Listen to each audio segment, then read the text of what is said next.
Hi, I'm Cris, and today I'll be talking about STL's Aria Alto G Ocarina.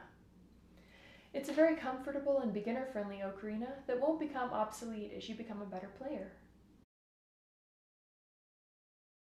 The Aria Alto G, also known as the Soprano G Ocarina, is fully chromatic and plays from E5 to C7, giving it a range of 1 octave plus 5 for a total of 13 notes. Here's the scale.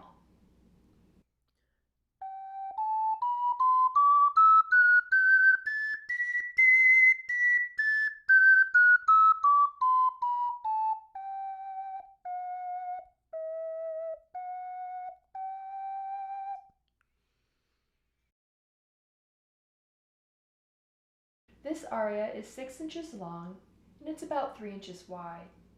It weighs about 5 ounces, which is about the same as a Nintendo Wiimote, so here they are next to each other for a better size comparison. The Aria is a transverse ocarina, and I designed the shape to fit very comfortably in the hands. Originally, the mouthpiece was more straight, but since many ocarina players prefer a more angled mouthpiece, we decided to angle it slightly to take strain off of the wrist and allow for more comfortable playing. The tail of the ocarina is slightly elongated and curved so that you can comfortably support the ocarina on the highest notes without having to hold it in an awkward way or accidentally block any of the finger holes. The texture of the aria depends on which color you choose.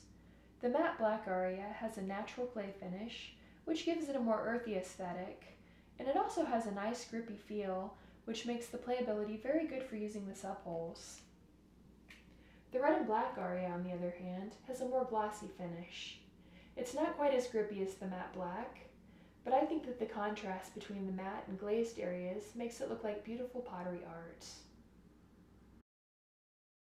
The Aria Alto G is a comfortable fit for most hand sizes, even for people with very small hands or short fingers, but it's still large enough to be comfortable for people with bigger hands too.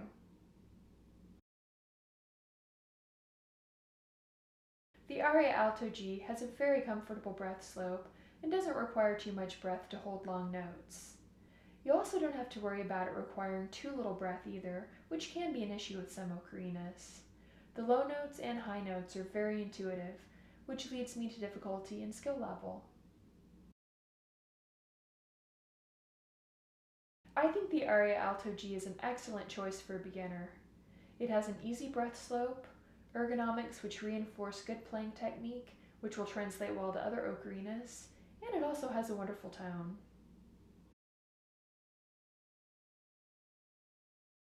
The aria has a full, rich tone with a crisp attack.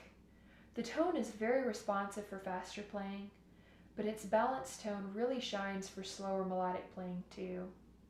The high notes are loud but not overly shrill. The Aria Alto G has a very stable timbre, which makes it versatile enough to play a variety of music.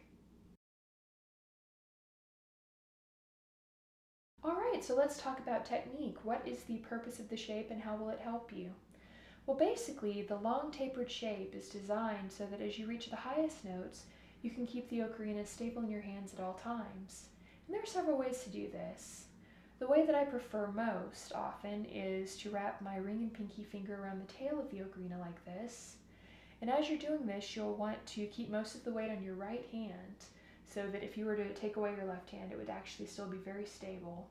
And of course, for all of these techniques, you'll be wanting to practice either with a neck strap or sitting over a soft surface, just in case it slips out of your hands.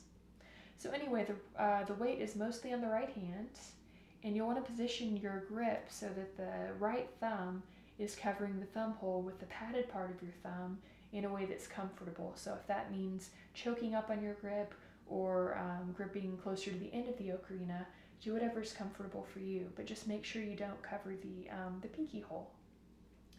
So anyway, you can grasp the ocarina this way. I've also seen people grip it in a scissored fashion between the ring and the pinky finger, keeping the fingers straight. And it's also possible to counterbalance the ocarina by sticking the tip into the center of your palm and then using the ring and pinky finger kind of for additional support across the front of the ocarina. Another good idea as you get to high D and above is to move your left thumb off of the thumb hole and to the side of the ocarina like this to provide a little bit of additional support. It isn't required, but it's a good habit to get into. Well, those are some ways to do it, and like I said, please be careful when you practice this, but these techniques will serve you very well, not only for the Aria tenor if you decide to get one of those later on, but you can modify this technique to suit many different ocarinas in a variety of situations.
Well, that's all for this time. Thanks for watching.